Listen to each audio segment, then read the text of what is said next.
and more in control of their lives. For more, let's head to New South Wales. We're joined by Bryony Montgomery from the Soma Therapy Collective. Great to see you, Bryony. Why is somatic therapy, I guess, helping to improve daily well-being? Somatic therapy is about listening to your body, not just your thoughts. Your body holds stress, emotions, and past experiences. When something has been too much, it often gets stuck in the body. Somatic therapy helps you to notice what your body is feeling and gently release it. People feel calmer, more present, and less overwhelmed in daily life. Which is pretty important because obviously, as we're seeing, people are feeling burned out, people are feeling more stressed. And we are often trying to find the warning signals. What usually are they? There's lots of signs, but some that I can share with you today is that this constant feeling of stress or tiredness or constantly on edge. You might feel disconnected from yourself, numb, or like you're always on. Others can feel anxious for no clear reason, struggle to relax or feel emotionally flat. These are often signs the nervous system is overloaded and needs some support. Always on. I think that's something that so many of us feel. Is this a new kind of thing caused by emails and social media and that general sense that you're a notification away from an interruption?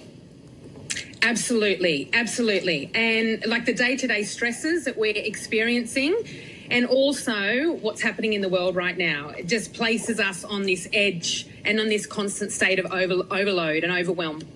So at what stage does it become a problem? Because obviously that's life, right? We all have to have a job. There are kids, there are work challenges, there are family pressures, friendships, etc., financial pressures as many people are going through as well. What signs indicate someone may need somatic support?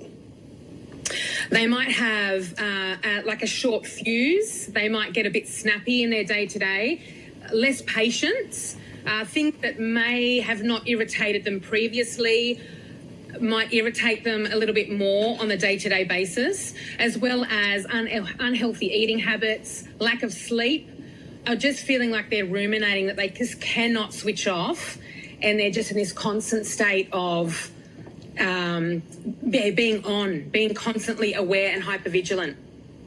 Yeah, that sounds frighteningly familiar in so many cases.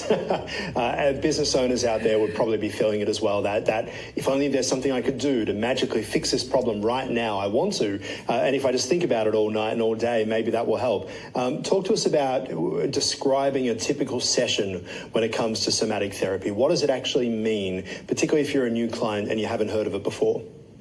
Sure.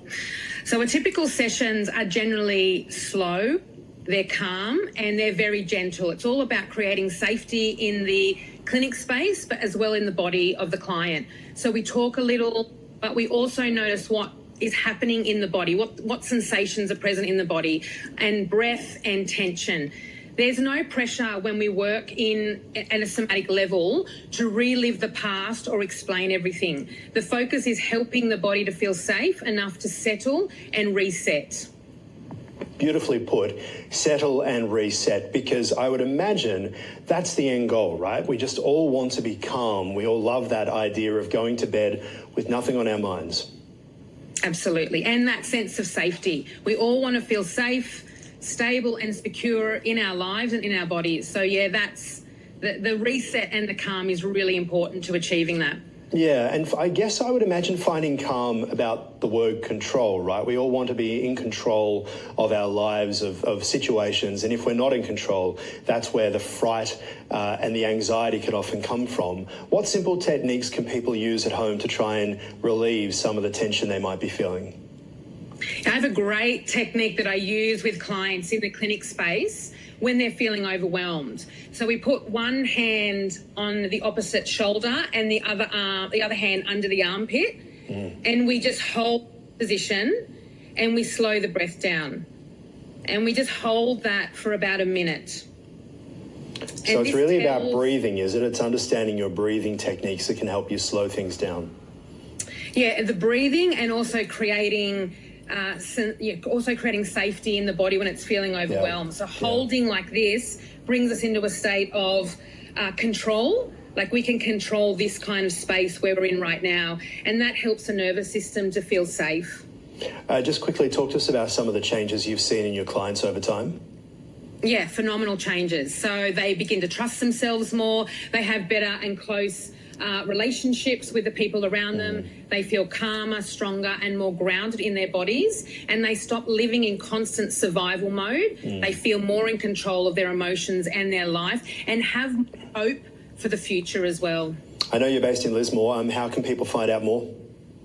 I work with people worldwide. I'm at www.thesomatherapycollective.com, and I'm on all the social platforms, and I work with people through online, on an online platform. Well, thanks for what you're doing. I speak to so many people about stress and anxiety here at Ticker, and business leaders around the world who probably need to get in touch. Bryony, really appreciate your time. Thank you. Thank you.